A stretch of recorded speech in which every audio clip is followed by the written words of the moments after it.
Hello guys, welcome back to my channel Lutfa village cooking. তো বন্ধুরা, আজ আপনাদের তৈরি করে দেখাবো ভেজিটেবল পাকোড়া। আর যেসব বাচ্চারা আমার বাচ্চাদের মতো সব ভেজিটেবল খেতে চায় না, সেসব মায়েদের জন্য এই রেসিপিটা খুবই হেল্পফুল হবে। তা আমার বাচ্চারা যখন ভেজিটেবল খেতে চায় না, তাই আমি এভাবে পাকোড়া তৈরি করে ভেজিটেবলটা খাওয়ানোর চেষ্টা করি, এতে করে কিছুটা হলো ভিটামিনের ঘাটতি পূরণ হয়। তো আশা করছি রেসিপিটা আপনাদের খুবই হেল্পফুল হবে। যদি রেসিপিটা আপনাদের একটু ভালো লাগে থাকে, তাহলে প্লিজ বন্ধুরা আমার চ্যানেলটাকে সাবস্ক্রাইব করে পাশে থাকা বেল আইকনটি ক্লিক করে রাখবেন, তাহলে এরকম সহজ ও মজার রেসিপির নোটিফিকেশন সর্বপ্রথমে আপনার কাছে পৌঁছে যাবে। তো বন্ধুরা, ভেজিটেবল পাকোড়া তৈরি করার জন্য এখানে নিচ্ছি আমি কিছুটা ভেজিটেবল। আর সবগুলো ভেজিটেবল কিন্তু আমি গ্রেট করে ধুয়ে নিয়েছি। প্রথমে নিয়েছি এখানে আমি মিষ্টি কুমড়া। তো মিষ্টি কুমড়া কিন্তু শরীরের জন্য খুবই উপকারী একটা সবজি। নিচ্ছি এখানে আলু, নিচ্ছি পেঁপে, নিচ্ছি পেঁয়াজ। পেঁয়াজটা এখানে আমি একটা বড় সাইজে গ্রেট করে নিয়েছি। নিচ্ছি ধনেপাতা আর নিয়েছি কাঁচামরিচ। তবে সবগুলো সবজি ভালো করে আমি গ্রেট করে নিয়েছি। তো এখন এতে কিছু মশলা অ্যাড করে দিচ্ছি। দিয়ে দিচ্ছি হাফ টিস্পুন পরিমাণ লবণ, হাফ টিস্পুন পরিমাণ হলুদ গুঁড়া, হাফ টিস্পুন পরিমাণ মরিচের গুঁড়া, আর দিয়ে দিচ্ছি হাফ টিস্পুন থেকে কিছুটা কম গোলমরিচের গুঁড়া। তবে এখানে আপনার ঝালটা কিন্তু কমিয়ে বা বাড়িয়েও দিতে পারেন। আর দিয়ে দিচ্ছি 3 টেবিল চামচ কর্নফ্লাওয়ার। তো সম্পূর্ণ পাকোড়াটা আমি কর্নফ্লাওয়ার দিয়ে তৈরি করব। তবে হাতের কাছে কর্নফ্লাওয়ার না থাকলে আপনারা আটা, ময়দা বা সুজি বা বেসন যে কোনো কিছু দিয়ে কিন্তু পাকোড়াটা তৈরি করতে পারেন। তবে চেষ্টা করবেন কর্নফ্লাওয়ার বা বেসন দিয়ে তৈরি করতে, এতে করে পাকোড়াটা খুবই মুচমুচে হবে। তো বন্ধুরা দেখুন, আমি পাকোড়াটা একটু ভালো করে মেখে নিয়েছি। 1 মিনিটের মতো সময় লেগেছে মাখতে। তো যখন মাখা হয়ে যাবে, দেখুন এরকম মুঠ করে দলা পাকিয়ে যাচ্ছে, এই পর্যায়ে অ্যাড করে দিবে একটা ম্যাগি মশলা। তো পাকোড়াতে কিন্তু অবশ্যই ম্যাগি বা চাট মশলা ইউজ করবেন, এতে করে পাকোড়ার টেস্টটা কিন্তু দ্বিগুণ আসবে।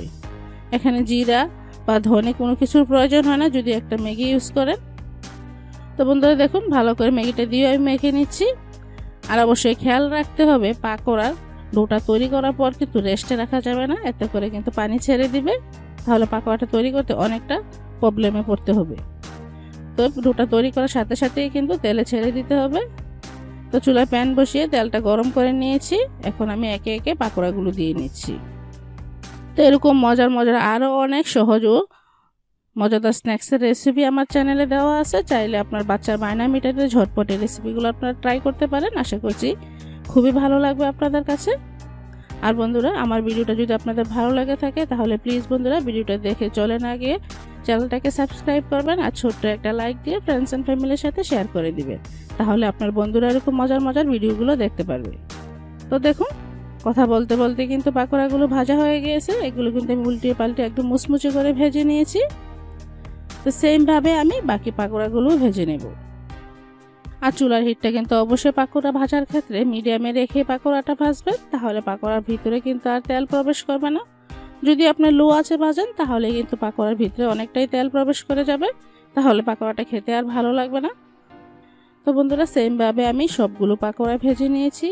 এই পাকোড়াটা কিন্তু দেখতে যতটা সুন্দর, খেতেও কিন্তু ততটাই মুচমুচে। তো আপনার বাচ্চা বুঝতেই পারবে না সবজি খেয়েছে নাকি। কোনো রকম বায়না ছাড়াই ঝটপট আপনারা এই পাকোড়াগুলো খেয়ে নেবে, এতে করে আপনার বাচ্চার শরীরে অনেকটাই সবজির ঘাটতি পূরণ হয়ে যাবে। তো বন্ধুরা, আলুর পাকোড়াটা তৈরি করার জন্য প্রথমে লাগছে এখানে আলু আর পেঁপে। এখানে আমি ছোট সাইজের 2টা আলু নিয়েছি আর একটা ছোট সাইজের পেঁপে নিয়েছি। সবগুলো আমি ছিলে একদম ভালো করে পরিষ্কার করে ধুয়ে নিয়েছি। তো এখানে একটা বলে গ্রেটার দিয়ে প্রথমে আমি পেঁপেটা এরকম লম্বাভাবে গ্রেট করে নিচ্ছি। আর যেহেতু এই পেঁপের ভিতরে কিন্তু বিচির অংশ খুবই কম থাকে, তাই আমি বিচিটা প্রথমে ফেলে না দিয়ে সাইড থেকে এভাবে পেঁপেগুলো গ্রেট করে নিয়ে নিচ্ছি। আপনারা চাইলে কিন্তু মাঝখান থেকে কেটে বিচির অংশটা ফেলে তারপর গ্রেট করে নিতে পারেন। তো দেখুন, গ্রেট করা হয়ে গেছে। মাঝখানে বিচির অংশটা আমি বাদ দিয়ে দিচ্ছি। তো এখন গ্রেট করে নিচ্ছি 2টা আলু। বড় সাইজের হলে একটা আলু হলেও যথেষ্ট। যেহেতু এটা মাঝারি সাইজের আলু, তাই আমি 2টা আলু নিয়ে নিয়েছি। আলুটাও সেমভাবে ভালো করে গ্রেট করে নিব। তো আলু পেঁপে ভালো করে গ্রেট করা হয়ে গিয়েছে। তো দেখুন, একদম মিহি করে আমি গ্রেট করে নিয়েছি। তো এখন আমি এটাকে ভালো করে পরিষ্কার পানি দিয়ে ধুয়ে নিব। তো হাত দিয়ে কষলে কষলে একটু ভালো করে, পেঁপের গায়ে অনেক কষ থাকে, তাই ভালো করে কষলে কষলে কিন্তু ধুয়ে নিতে হবে। তো দু একবার পানিটা পাল্টে আমি এটাকে ধুয়ে নিচ্ছি। তো বন্ধুরা ফিরে এলাম, পানিটা পাল্টে একদম পরিষ্কার করে ধুয়ে নিয়ে আসার পর এখন আমি হাত দিয়ে চেপে চেপে যতটা সম্ভব পানিভাবে বের করে নিতে হবে। বেশি পানি থাকলে কিন্তু পাকোড়াটা মুচমুচে হবে না। তো বন্ধুরা দেখুন, ভালো করে আমি পানিটা ঝরিয়ে নিয়েছি। তো এখন দিয়ে দিচ্ছি এতে পরিমাণ মতো লবণ, হাফ টিস্পুন হলুদ গুঁড়া, হাফ টিস্পুন মরিচের গুঁড়া,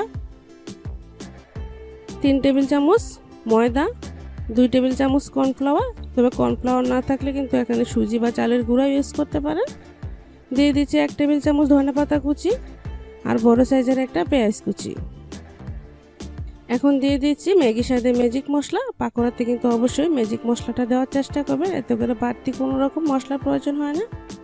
আর দিয়ে দিচ্ছি একদম অল্প পরিমাণে গোলমরিচের গুঁড়া। তবে এটা হাতের কাছে থাকলে দিতে পারেন, না হলে স্কিপ করলেও হবে। তারপর আমি হাত দিয়ে প্রথমে পেঁয়াজটা একটু ভেঙে নিচ্ছি। পেঁয়াজটা ভেঙে আমি সবগুলো উপকরণ আলতোভাবে মেখে নিচ্ছি।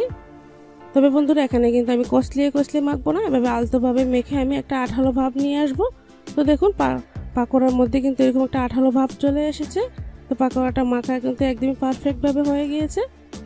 এখন আমি চুলায় বসিয়ে দিচ্ছি তেল পাকোড়াটা ভাজার জন্য। তেলটা যখন গরম হয়ে আসবে তখন আমি পাকোড়াগুলো একে একে দিয়ে নিচ্ছি। আর পাকোড়াগুলো কিন্তু একদম চেপে চেপে এখানে আমি দিচ্ছি না, হালকাভাবে পাকোড়াগুলো দিয়ে নিচ্ছি। তবে চাইলে কিন্তু আপনারা হাত দিয়ে চেপে চেপে এরকম বড়ার শেপেও দিতে পারেন। আমার বাসার সবাই কিন্তু এরকম ঝুরঝুরে পাকোড়াটাই পছন্দ করে, এতে করে খুবই মুচমুচ হয় পাকোড়াটা। তাই আমি এভাবে লাচ্ছা পাকোড়া যেভাবে তৈরি করে সেভাবেই তৈরি করে নিচ্ছি। তো বন্ধুরা পাকোড়াগুলো আমি উল্টে পাল্টে ব্রাউন কালার করে ভেজে নিচ্ছি। আর চুলার হিটটা কিন্তু প্রথম থেকে শেষ পর্যন্ত মাঝারি আঁচে রাখতে হবে। পাকোড়াগুলো ভাজা হয়ে গেলে এখন আমি তেল ছেঁকে তুলে নিচ্ছি। সেমভাবে আমি বাকি পাকোড়াগুলো ভেজে নিচ্ছি। তো বন্ধুরা অবশ্যই বাসায় ট্রাই করবেন এভাবে লাচ্ছা পাকোড়ার মতো তৈরি করলে কিন্তু ভিতর থেকে পর্যন্ত মুচমুচে হয় এই পাকোড়াটা, আর খেতে কিন্তু খুবই কুড়মুড়ে হয়। তো কথা বলতে বলতে কিন্তু সবগুলো পাকোড়াই কিন্তু ভাজা হয়ে গেছে। এখন আমি তেল ছেঁকে তুলে নিচ্ছি।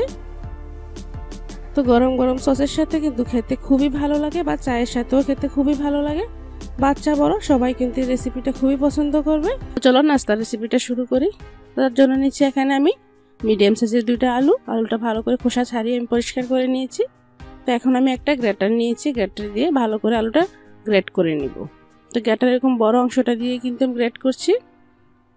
চাইলে কিন্তু আপনার বটির সাহায্যে একদম চিকন চিকন করে কেটে নিতে পারেন।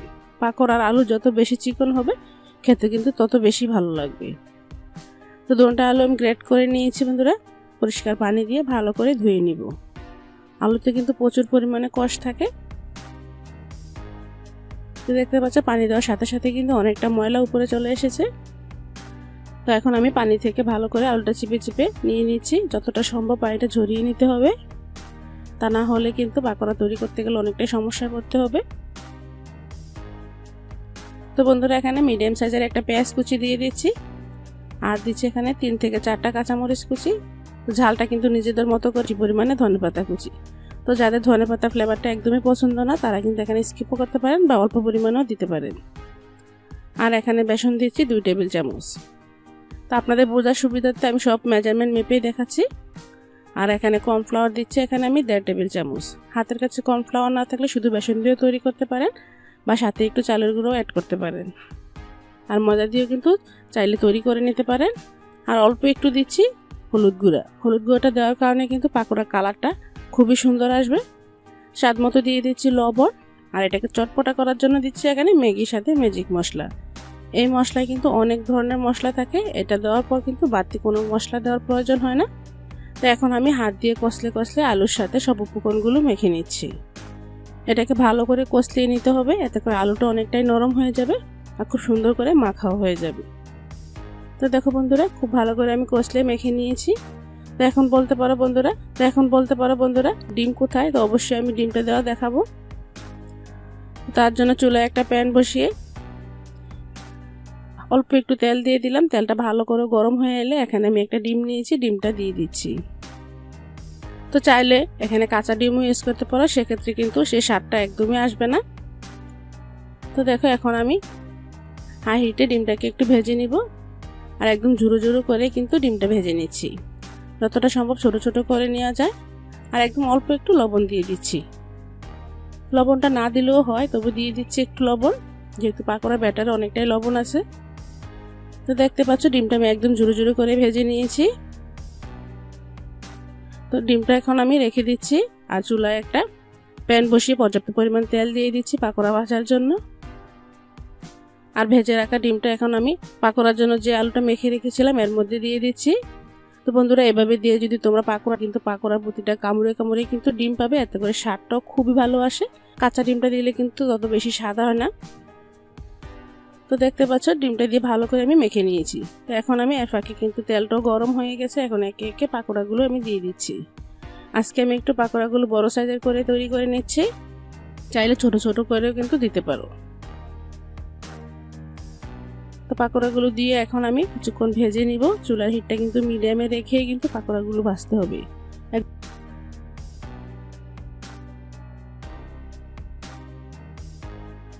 একদম লো আছে কিন্তু ভাজা যাবে না, এতে করে তেল ভিতরে ঢুকে যাবে। আর একদম হাই হিটে ভাজলে কিন্তু উপর থেকে কালার চলে আসবে, ভিতরে কিন্তু কাঁচাই থেকে যাবে।